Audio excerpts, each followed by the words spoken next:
Hello, this is David Gould with Davis Hyundai in Ewing, New Jersey, bringing you the 2020 Hyundai Kona SEL model. The SEL model of this car has a lot of really nice features, definitely a benefit for the money. And when we walk around the car here, we're just going to talk about a few of the items that come with the Kona that for the dollars and cents are making a no-brainer to be able to get this level or this size of an SUV. So we can see the aluminum wheels, we can see the all-wheel drive. We have lots of space in the back here. That is one of the advantages. Fold down seats up on the inside. It is a manual with a hydraulic lifts right there for the lift gate. Distinctive rear brakes at the back there. It has a 2.0 6-speed automatic transmission. Comes with the forward collision avoidance. These are the safety systems that we're putting now in our cars. The lane keep with driver's attention warning. Blind spot, it's going to be up in the front here. You get the orange indicators on each side. And also going to give you cross traffic warning, which I really like that one because that's when you're in reverse, you're backing up, something's moving behind you. It's going to give you a heads up, the beep beep on the inside that something's going on back there. Downhill brake assist, hill start assist. Basically, it's where it'll hold the brakes just for a second until you hit the gas, and then the car will take off again. If you're in the a hilly area, your driveway on a steep incline, that's a nice feature to actually have in there. Basically, it stops the car from rolling backwards or forwards when you let off of the brake while you're waiting leaving from a light or sitting at the end of a driveway. Airbags all the way around, temperature or tire pressure sensors on the inside of the car as well. So pretty nice when we talk about what's in there. It's got the breakaway mirrors also included in there. There's the puddle lights. That's going to be that right there. It's going to tell you when the turn signals are on. We're just going to take a quick peek under the hood of that motor. It's going to be 4 valves per cylinder, so 16 valves, which gives the engine the ability to be able to, that's a very heavy hood, gives the engine the ability to be able to breathe, if you would, like an athlete. And the variable valve system that Hyundai uses in there makes it so that it's going to kind of pinch the gas, use minimal gas when you're driving along on 95 or highway use, real easy when you're not pressing that gas pedal hard. But when you do step down, it's going to open those valves up further, use more gas, but you're going to get lots of power. So it's kind of gives you an engine that can be powerful and a gas miser at the same time. It's a very good idea. This particular car has the 5W20. That means it's a synthetic blend oil. That's regular oil and synthetic together. Extends your services between services and extends the life of the car as well when you're talking about what's out there. For people like myself that have synthetic in their cars, I don't go for the idea that, yeah, it costs more to do it, but you get double the time. I don't wait double the time, so I'm just paying more for my oil changes in the car. So you definitely want to be at this level here, though, and better. So down below here, while we're right in here, let's take a look at the back here. This is your master cylinder. It's controlling your brakes, okay? That motor right there is hooked up, and that's how those fancy braking systems are going to work. They're going to be able to control the wheels to be able to actually steer the car and get superhuman, if you would, reactions from the car to make the car react. That's where it's coming from. So we can see 4 channels, 4 individual lines coming out of here versus 2-channel. 2-channel means the wheels are working in pairs. You can't do what a Hyundai does with having individual wheels reacting and causing the car to, let's use the example of you're slipping and the front wheels are slipping and you're making a left-hand turn. The left rear wheel slowing is capable with this car to actually steer the car to the left by slowing the back wheel. And that's phenomenal. You're not even going to know it happened. It's just going to be the car is just going to straighten out and away you go. It's going to reduce speed because it does cut gas during the same period of time, slows the car a little bit. But I mean, that's not a bad thing if you don't have control of it, right? So that's what's going on underneath the hood of the car for a real snapshot. I remember back in the old days bragging about, we're talking about the Toyota days. I spent most of my career with them. But here's the alternator up on top. Now people go, what does that bother for me? Well, even if you're not replacing it, the technician to be able to replace this alternator with a bolt and the time to do it, this is a wear item. It's not going to wear out quick, but you're talking about maybe the second or third owner of the car. When this has to be done, it just makes a difference of it being an easy job instead of it being you have to tear this all out here and take out, and there's plenty of manufacturers that these are buried way down at the bottom.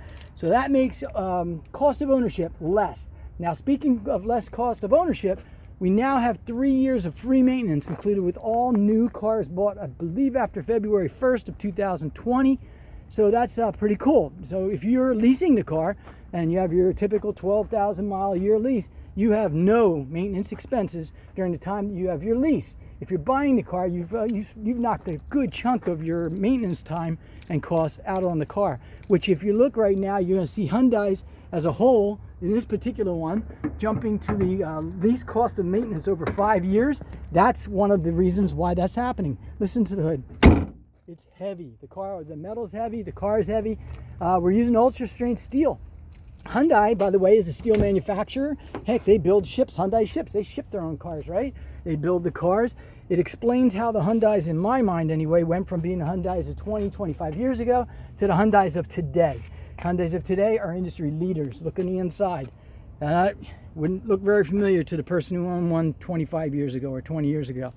If we look on any of the reports, quality control, safety, stopping distance, we just talked about cost of maintenance. Hyundai is going to be the leader in that pack. If not number one, they're going to be up there at the very, very top. This particular one is a number one, and we're selling them like crazy. I think right now my first 3 out of 4 cars that went off the lot were Konas. And they're just a fabulous, solid little riding all-wheel drive car.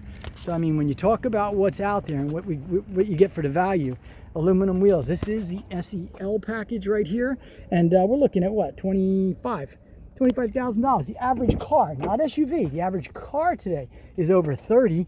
So I mean, this is a bargain right out of the gates, and then you can just go from there. Look at the steering wheel controls.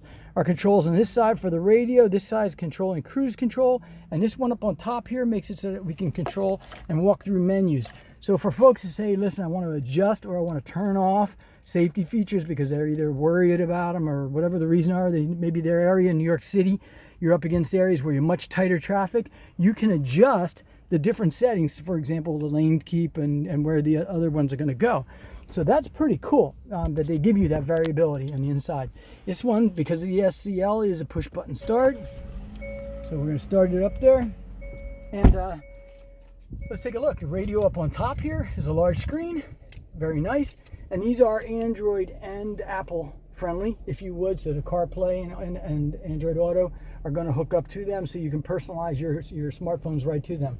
Your switch is all up on the inside. It may sound dumb, but if you don't have an auto switch for automatically turning your headlights on and off after you've had one with it, that's a big deal. And again, an SUV below $30,000, watch how many of them don't have that auto switch.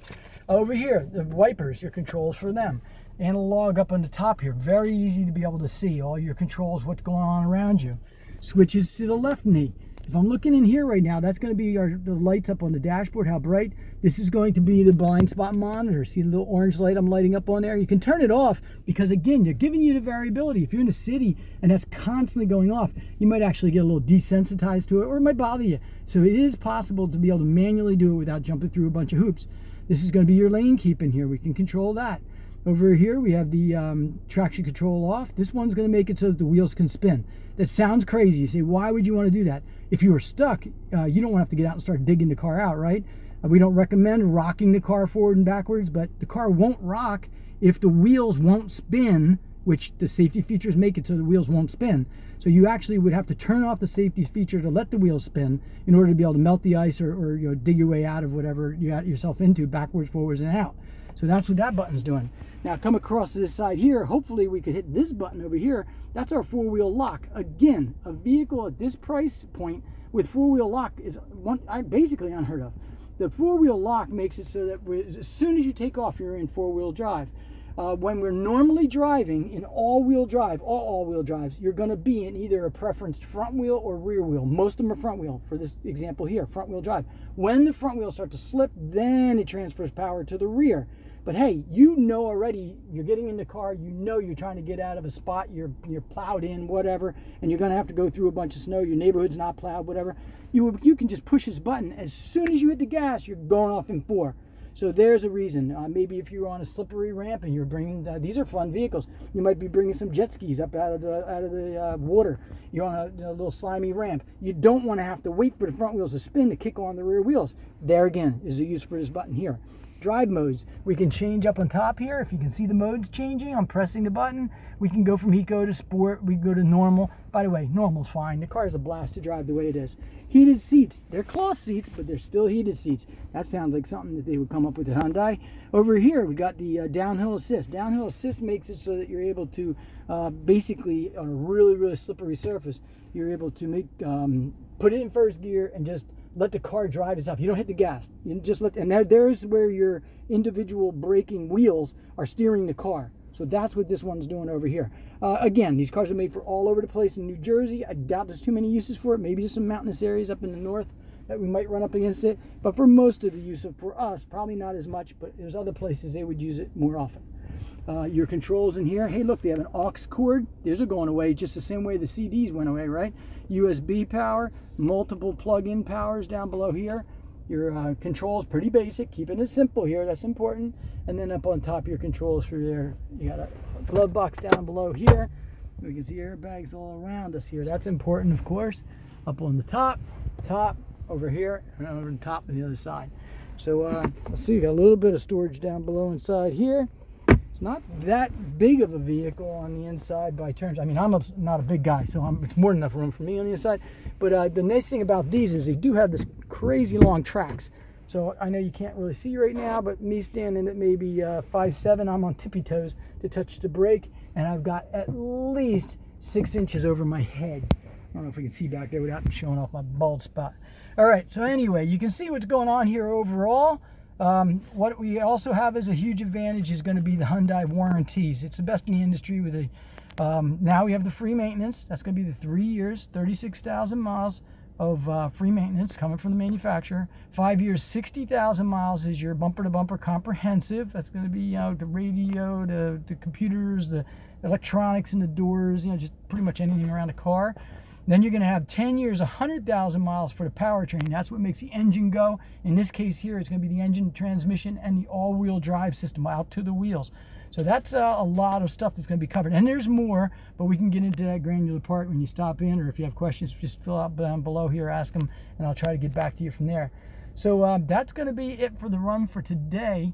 I appreciate everybody taking a couple minutes to learn a little bit more about 2020 Hyundai Kona SEL. And we'll be out here driving around. Take care.